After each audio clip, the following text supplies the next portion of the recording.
Good morning दोस्तों। सूरज धीरे धीरे उगने की कोशिश कर रहे हैं। बहुत ही अच्छी लालिमा बिखरी हुई है, अच्छा लग रहा है। आपको बैकग्राउंड में बहुत प्यारी आवाज़ सुनाई दे रही होगी, उसको सुनने की कोशिश करिए, आपको बहुत अच्छा लगेगा। इस वीडियो में मैं बहुत काफ़ी आगे जाऊंगा और आपको अच्छी अच्छी चीज़ें भी बताऊंगा। तो जो इम्पोर्टेंट टॉपिक है वो हमारा है पाप और पुण्य। होता क्या है एक्चुअल में, अगर आप देखें तो आदमी का दिमाग 24/7 बिजी ही रहता है। उसमें भी अगर उसे पाप पुण्य का लेखा जोखा करके चलना पड़े तो उसके लिए जीना कितना दूभर हो जाएगा।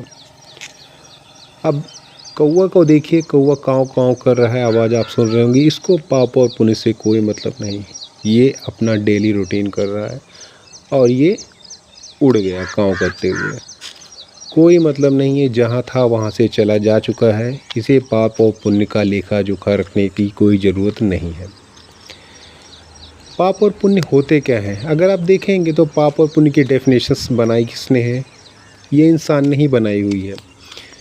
और अगर आप देखोगे तो डेली रूटीन में अगर आप देखोगे तो मैक्सिमम चीज़ें जो आदमी करता है वो पाप ही करता है।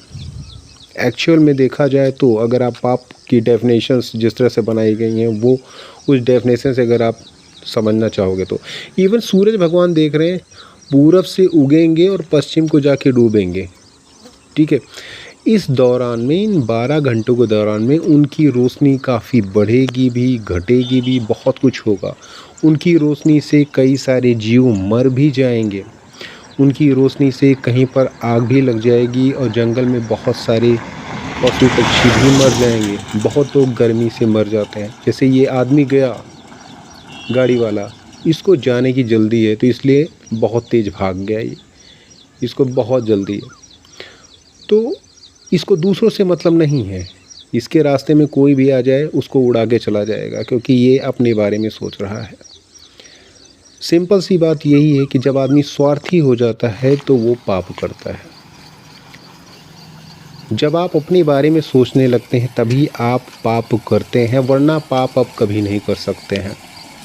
सेल्फिशनेस जो होती है वही पाप का मुख्य कारण होती है। अब देखिए कितना अच्छा, यहाँ पर मुझे बहुत अच्छा लगा, मुझे रुकना पड़ा क्योंकि इसकी आवाज़ देखिए कितनी प्यारी है, सुनिए।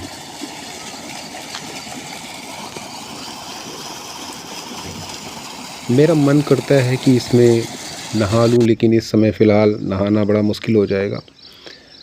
तो हम लोग दोस्तों बात कर रहे थे पाप और पुण्य की, कि जहाँ पर सेल्फिशनेस आ जाती है वहाँ पे पाप होने शुरू हो जाते हैं, जहाँ पे केवल आप अपने बारे में सोचने लगते हैं। तो अगर पाप देखा जाए तो सूरज भी पूरब से, जैसे मैंने बताया कि पूरब से पश्चिम तक जाते हैं, सुबह से लेकर शाम तक हीट बढ़ती रहती है, बहुत सारे जीव ऐसे मर जाते हैं। अगर सूरज ये सोच ले कि मेरे उगने से बहुत सारे जीव मर जाते हैं, बहुत सारे जीव ऐसे हैं जो कि बहुत सारे आदमी ऐसे हैं जो मर जाते हैं गर्मी की वजह से, धूप की वजह से, तो वो उगना ही बंद कर दे। हालांकि ऐसा नहीं है, क्योंकि अगर आप सूरज को देखोगे तो नुकसान से ज़्यादा वो फ़ायदा करता है।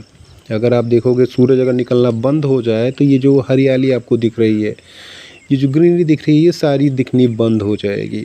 क्यों? क्योंकि सूरज ही एक एक वनस्पति को ऊपर की तरफ उठा रहा है। उसकी रोशनी से जो भी तत्व मिल रहे हैं उसी तत्व के बेस पे हर चीज़ नेचर में सारी चीज़ें एग्जिस्ट करती हैं।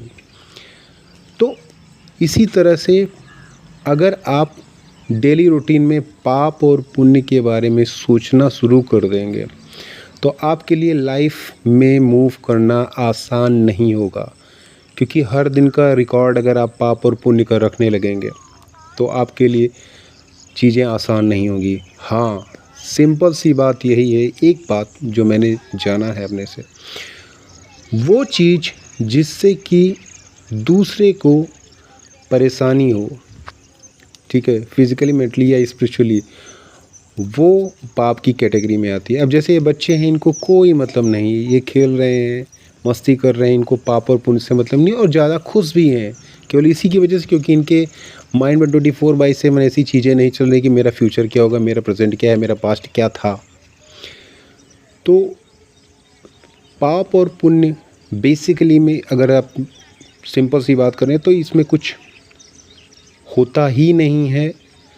सिंपल सी बात है कि वो चीज़ें जो आपको कहीं ना कहीं इंटरनली आपकी आत्मा की आवाज़ आपको गवाह नहीं देती है कि ये चीज़ें आपको नहीं करनी चाहिए, वो नहीं करनी चाहिए, वो आपको बिल्कुल नहीं करनी चाहिए। इस समय देखिए सूरज की रोशनी काफ़ी बढ़ गई है दोस्तों, और बहुत अच्छा लग रहा है। अगर आप देखोगे, देखिए कितना अच्छा लग रहा है। मतलब ये नेचर है, इसको एंजॉय करिए। तो हम बात कर रहे थे पाप और पुण्य की। तो यहाँ पर लेखा जोखा किसी चीज़ का रखने की कोई ज़रूरत नहीं है कि अगर आप पाप पर करोगे या फिर पुण्य करोगे तो आपको ऐसा होगा या अगले जन्म में ऐसा होगा या फिर इस जन्म में ऐसा होगा, क्योंकि मरना सभी को है। मरने का तरीका डिफरेंट हो सकता है, किसी कोई रोग से मरेगा, कोई बीमारी से मरेगा, कोई एक्सीडेंट से मरेगा, लेकिन मरना सभी को है। सिंपल सी बात यही है, अगर आपको कोई चीज़ नहीं करनी है, आत्मा गवाह नहीं करती है, तो आप उसको मत करिए, ठीक है। और कोई चीज़ जिसके लिए आपकी आत्मा आपको गवाह करती है ये चीज़ें करनी चाहिए, वो आप कर सकते हैं, ठीक है, बशर्ते कि दूसरे को उस चीज़ से परेशानी ना हो। मीन्स डायरेक्टली परेशानी ना हो। अब ऐसा नहीं है कि अगर आप कोई काम कर रहे हो, दूसरा उसको देख के जल रहा है या ऐसा कुछ कर रहा है, तो वो आप उसमें नहीं कर सकते। आप डायरेक्टली किसी को परेशान मत कीजिए, आप कोई भी पाप नहीं कर रहे हैं। इनडायरेक्ट में वे में आपके साथ डेली कोई ना कोई पाप होता रहता है दोस्तों। तो पाप और पुण्य के बारे में लिव इट और लाइफ को ढंग से जीजिए, और 24/7